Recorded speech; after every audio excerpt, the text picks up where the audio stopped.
But as far as today, I'm just going to cover the question that people mostly ask, whether it's astrology or astronomy, and what's the difference between the two, and then go into straight up to the purpose of the shamayim, or the heavens kind of concept. And then next week we'll start learning about the calendar process, or the calendars of the first century. There was more than one.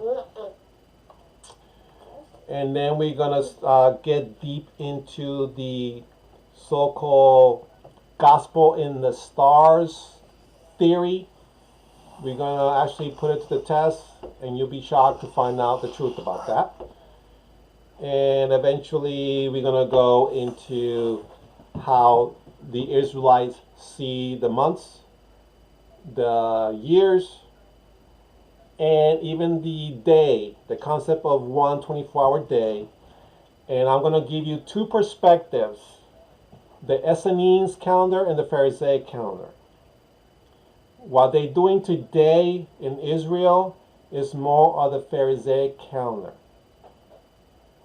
As far as the appointed times of Yahweh is concerned, we will dig deep into that following this study. All right, so what is the difference between astrology and astronomy? Now, this is the definition found in the actual Webster dictionary, or you can find it online. It doesn't matter. It will give you the same definition. Okay, the first one, astrology. Now, astrology is the notion that the position of the moon, the sun, and star affects human affairs, and that one can foretell the future by studying the stars. Some examples of concepts of astrology, okay, it could be from horoscopes, you got the tarot cards, you got psychic readings, you got numerology, and the list goes on. Okay. Astrology, fortune telling, observing times as soothsayers, sacrificing children, consulting familiar spirits, hint hint, and witchcraft was a capital crime under the Torah. And you can see this in Deuteronomy chapter 18, verse 10 to 12.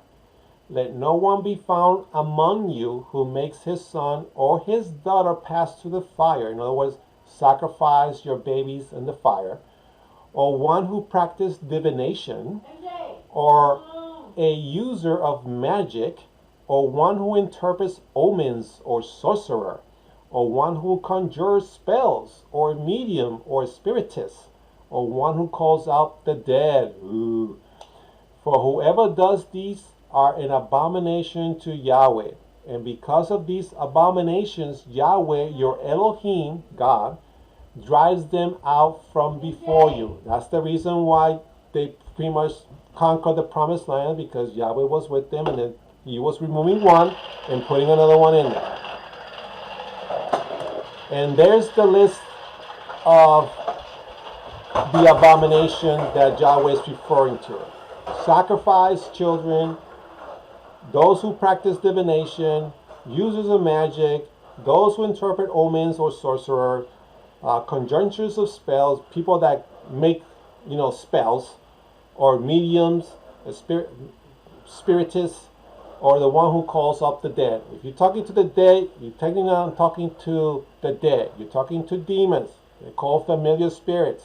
And we'll cover a little bit of that in the study of the soul. Okay, so this whole entire list right there is considered an abomination to Yahweh. So therefore, although you can do it if you want to, but watch out, it is forbidden. Don't do it. But of course, you have free will. You do your own kind of thing, okay? Now, in serious astrology, an astrologer creates a natal chart or horoscope, which is a picture of the night sky at the time and location of birth. Stylized with symbols, the position of the symbols are then interpreted by the astrologist who uses his or her psychic abilities to read the birth chart almost like a crystal ball. Okay? So you gotta be careful when you start doing these things in a very regular basis, because you're not supposed to do it. Technically, as far as for telling the future using the stars, it doesn't work. The stars cannot tell you the future. All the cards or cannot change your behavior. You know, like sometimes, oh, you were born in the constellation of Libra. You're going to meet somebody that is balanced. That doesn't happen that way. Now, there is little, if any, empirical evidence to show that planet locations affect our personalities or our love life. It doesn't work. So move on.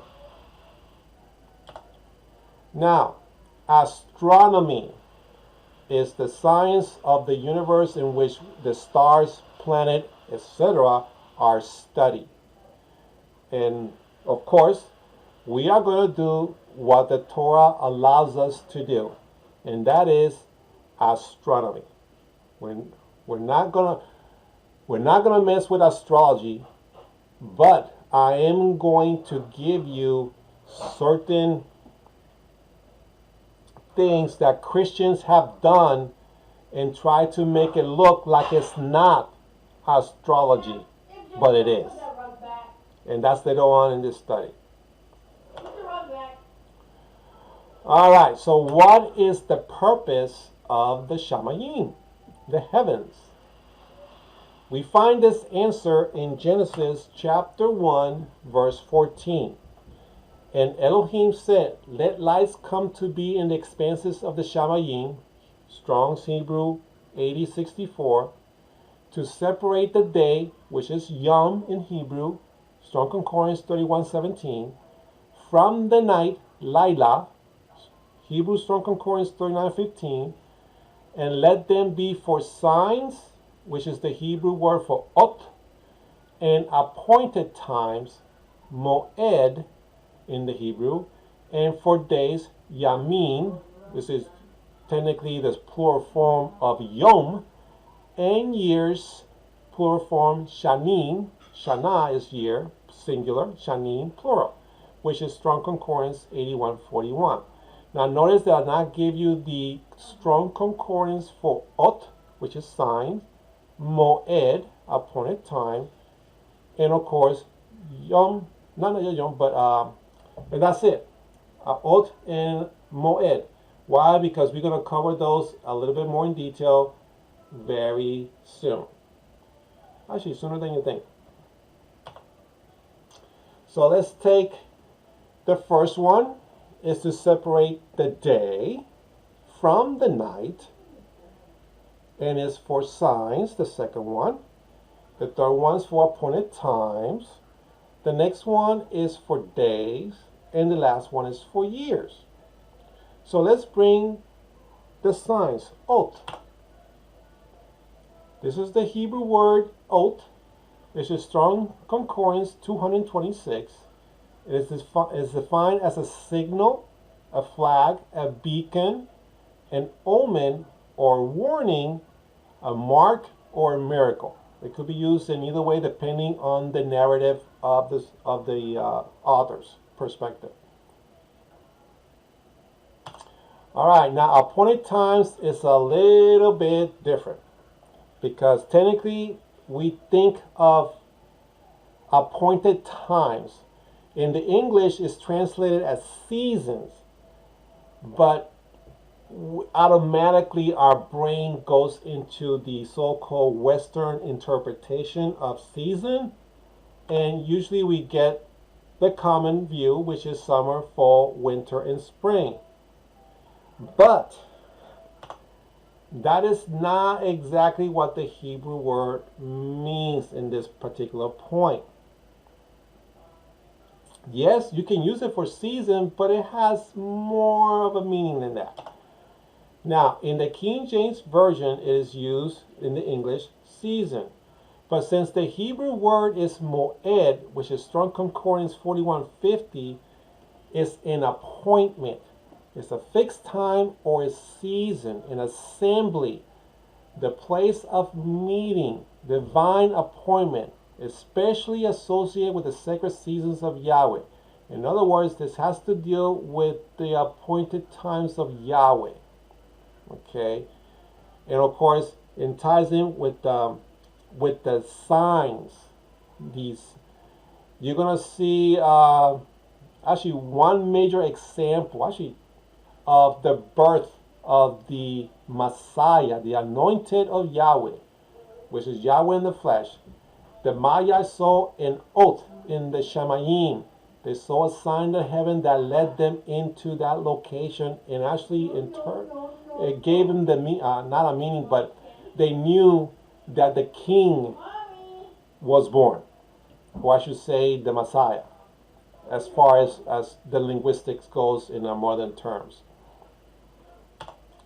Now Elohim declares the sun and the moon to determine the days and the years. Okay, we're going to cover the calendar system as well with the Pharisaic compared to the Essenes. And of course, including biblical days and years or holy days can be added to this as well. And we will stop it there because then we're going to get into the actual calendar systems of the first century. Now that you know the purposes of the Shamayim and of the heavens. Okay, so let me stop sharing. Let me stop the recording.